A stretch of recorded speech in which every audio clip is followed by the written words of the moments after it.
a minimum requirement which ranges 2 meals per day, and there is a menu that is being described based on basic bread, basic beans, and not much more than this, but obviously the wealthier he is, the more expectation there is out of him.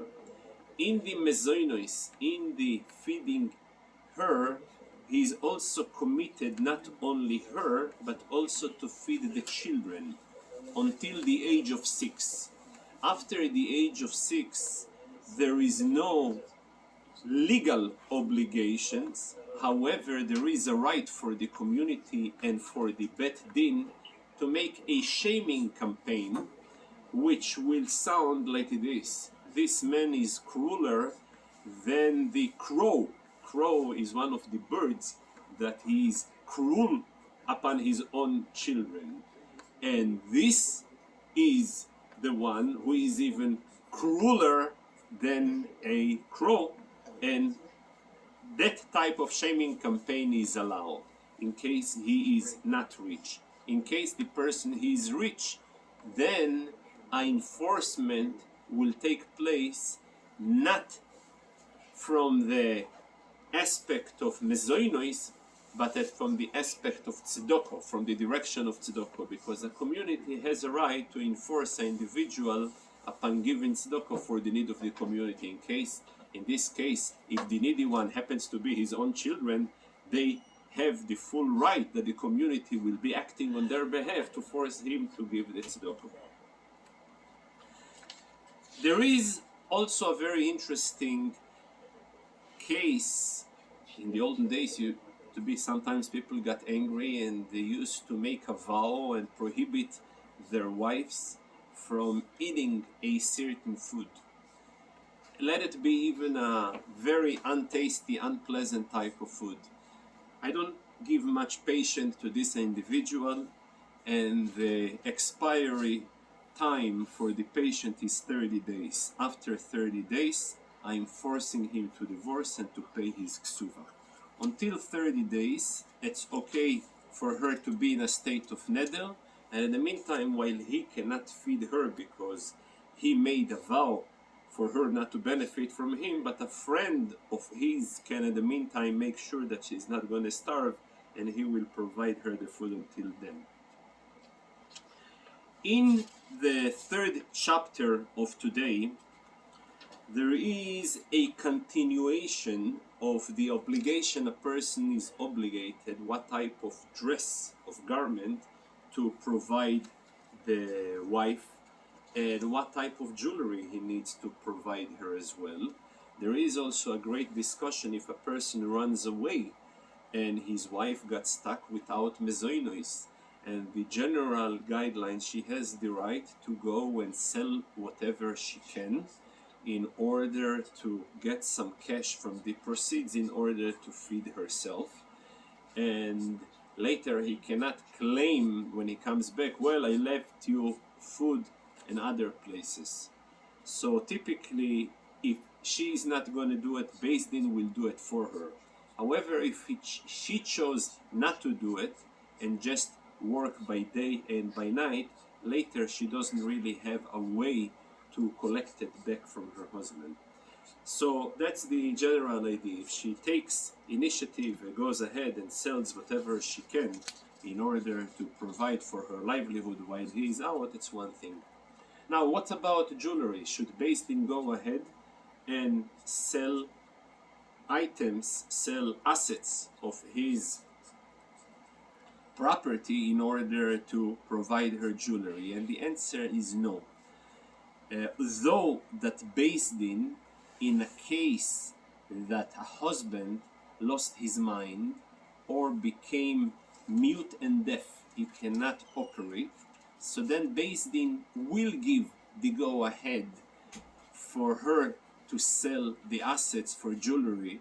And the reason, because Beis Din assessing, they presuming that had he been normal and his mind would be intact, obviously he would be very happy if his wife would wear the jewelry.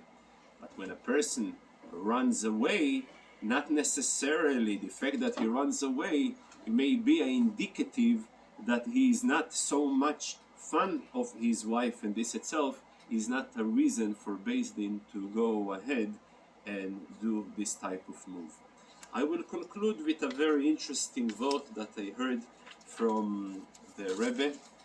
In fact, we say that three people, God Almighty wipes all their sin out. If a person converts to Judaism, God wipes out their sin. If a person gets promoted ligdula to a high level, becomes a king, God erases his sins. And if a person gets married, God erases his sins. Three types of people, God Almighty starts a new page with them. How do I know if a person gets married, God Almighty starts a new page and erases all their previous sins? We know it says about Esav. Esav, he was far from a good boy. But the Torah tells us that he married the daughter of Ishmael, and the Torah calls her Machalas, though she had a different name, but the Torah gives her the name Machalas. And the reason why the Torah gives her name Machalas, in order to teach us that a person, Machalas milashon mechila, mechila, that God Almighty forgave Esav for all his deeds just at the moment that he married this particular lady, though she herself was far from ayayay, and he was also very, very far from ayayay, and the situation in general was a big oyoyoy. Nevertheless, the mechila took place. So we see over here how important is the stage when a person is getting married, and the idea of mechila, that God Almighty erases all the sins. Mechila is forgiveness. Why God erases? Because those type of transitions requires new and strong energy in order to fight all the challenges and struggles a person will encounter. So if a person, as it is, he's encountering a heavy load, so God Almighty takes the previous load and erases in order he should be able to encounter successfully the new challenges that will be facing him. So we see how important it is, and each and every details in the Nisuin, the halachos that we're learning today. And though a person can think what is the, some people got married today, yesterday, but some people got married many years ago. So I heard a very interesting explanation. One of the 7 blessings that we bless a person when he's getting married, he says, Mekadesh Choson Vekalo. God Almighty is the one who is sanctifying a Choson and a Kalo. And the question is, at this point, they're not Choson Kalo any longer. They are already married. And the answer is, for this what I'm blessing a new couple that all their life, 50, 60, 70 years later, they should feel towards each other the same tension and the same love, intense love as a Choson and Kalo. Thank you. They not discuss